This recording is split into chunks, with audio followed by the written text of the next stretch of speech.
Assalamualaikum warahmatullahi wabarakatuh. Nah, bertemu lagi di channel YouTube Dinda Yanuar. Di video kali ini Dinda akan membahas mengenai elastisitas. Yang difokuskan yaitu sifat-sifat elastisitas pada zat padat. Sebelum kita masuk ke videonya, silakan like, comment, and subscribe terlebih dahulu ya.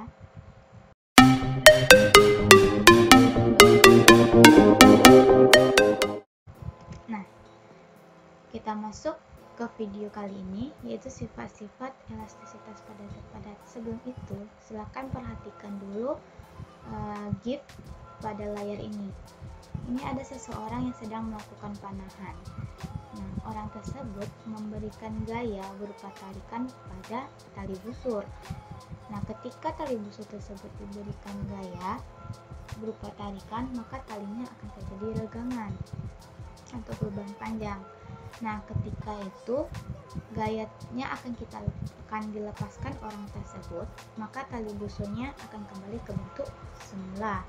Nah, peristiwa inilah yang kita sebut dengan elastisitas. Jadi, apa yang dimaksud dengan elastisitas? Elastisitas itu adalah kemampuan suatu benda untuk kembali ke bentuk semula setelah gaya luar yang diberikan itu hilang. Nah, sebelum kita masuk ke pembahasan kita bahas dulu mengenai sifat benda. Nah, sifat-sifat benda itu ada dua. Yang pertama elastis dan yang kedua adalah plastis. Kita bahas dulu untuk sifat benda yang pertama, yaitu benda elastis. Benda elastis atau yang kita sering sebut juga dengan elastisitas adalah kemampuan benda untuk kembali ke bentuk semula setelah gaya luar yang diberikan tersebut hilang. Nah, gaya yang membuat benda tersebut kembali ke bentuk semulanya itu kita sebut dengan gaya pemulih.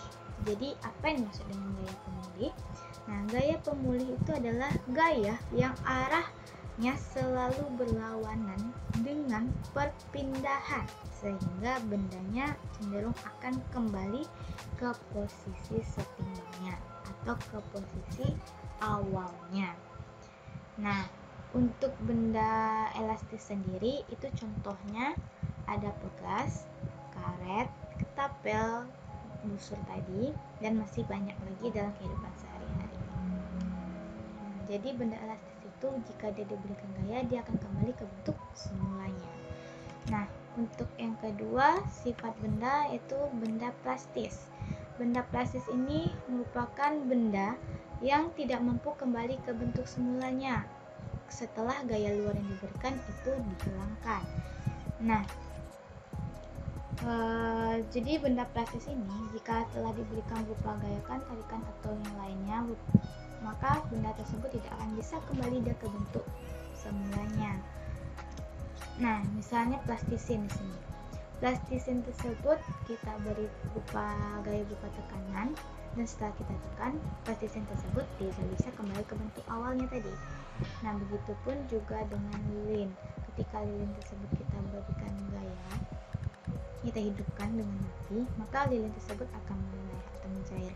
Dan ketika apinya habis, maka lilin tersebut tidak akan bisa kembali ke bentuk semula. Makanya lilin dan plastisin itu tergolong benda plastis. Untuk contoh yang lain masih banyak kita temui dalam kehidupan sehari-hari. Nah, setelah kita bahas sifat-sifat benda, maka kita akan masuk ke pembahasan pokok kita, yaitu sifat-sifat elastisitas zat padat. Untuk sifat-sifat elastisitas zat padat itu ada 3 yang akan kita bahas. Yang pertama itu adalah tegangan atau stres. Untuk yang kedua adalah regangan atau strain. Dan yang ketiga adalah modulus elastisitas atau Young. Nah, kita masuk dulu ke sifat yang pertama, itu tegangan atau stres. Tegangan,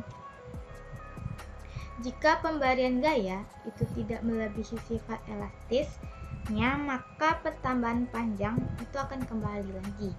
Tetapi jika gaya yang diberikan itu melebihi sifat elastisnya, inilah yang kita sebut dengan menunggang atau tegangan. Nah, jadi tegangan itu apa? Nah, tegangan adalah besarnya gaya yang bekerja tiap satu satuan luas penampang.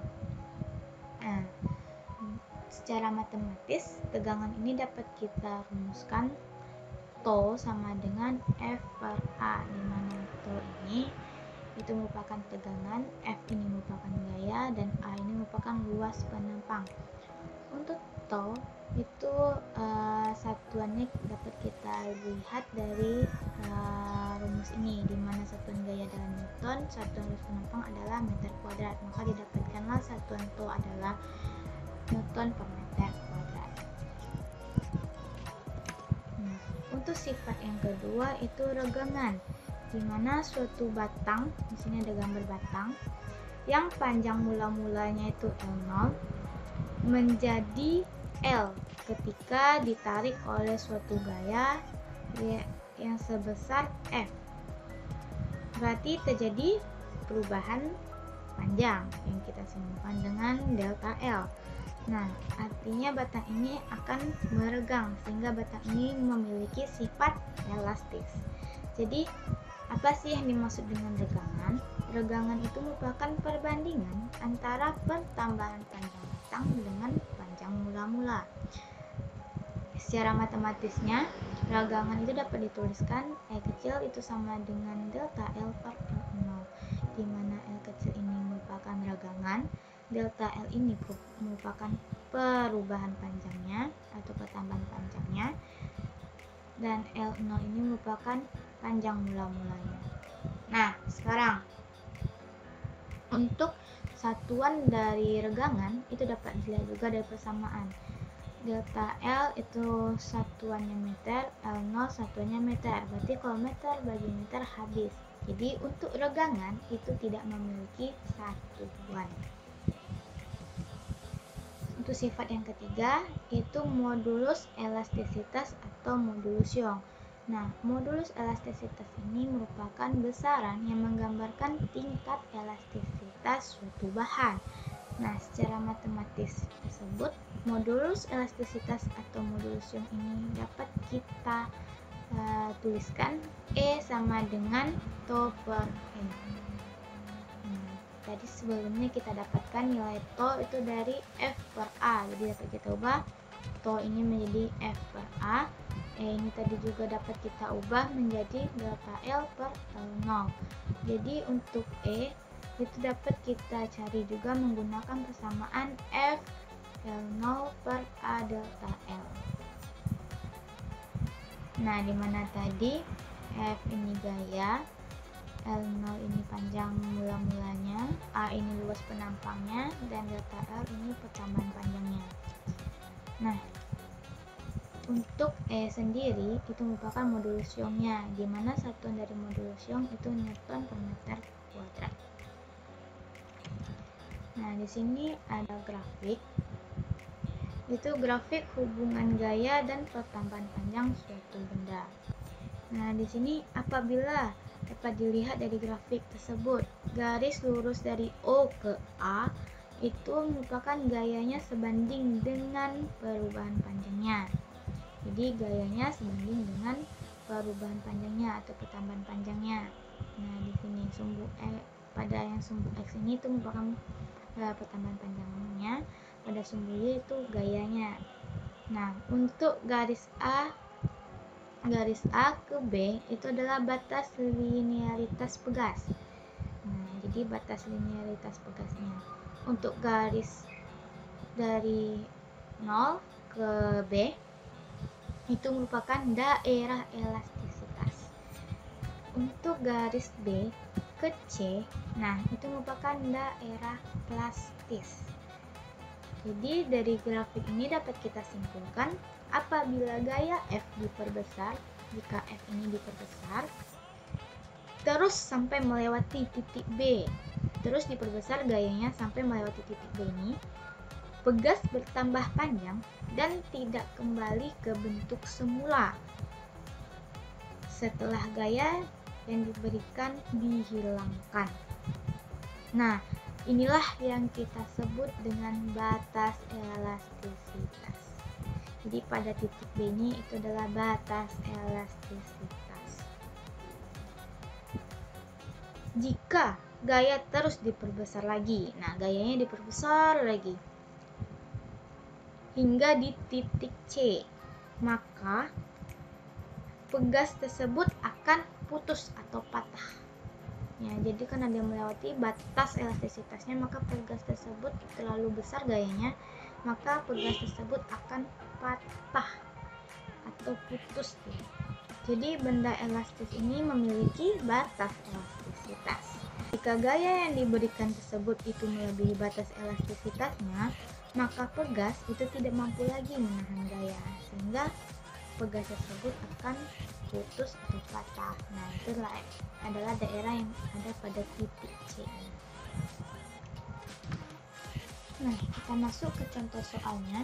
Itu seutas kawat berdiameter 28 mm, berarti B-nya ditarik oleh gaya 22 Newton berat IF, sehingga kawat tersebut mengalami pertambahan panjang sebesar 0,04 cm, berarti delta L-nya. Jika panjang kawat pada mulanya 80 cm, panjang kawat mula berarti L0-nya, tentukan yang A tegangan, B regangan, dan C modul siung kawat tersebut. Nah, apa yang pertama kali kita lakukan? Untuk langkah pertama yang kita lakukan adalah buat diketahuinya dan ditanya. Nah, di soal tadi diketahui D-nya itu 28 mm, berarti dia kawatnya berbentuk lingkaran. Nah, dari diameter maka dapat kita ketahui jari-jarinya itu 14 mm, karena jari-jari itu adalah setengah dari diameter. Karena di sini satuannya milimeter, kita ubah ke satuan meter, berarti 14 kali 10 min 3 meter. Untuk gayanya tadi 22 Newton, untuk delta L-nya tadi 0,04 cm, dan L0-nya tadi 80 cm. Nah, yang ditanya di soal tadi tegangan atau to, regangan atau E kecil, dan modul siung atau E besar.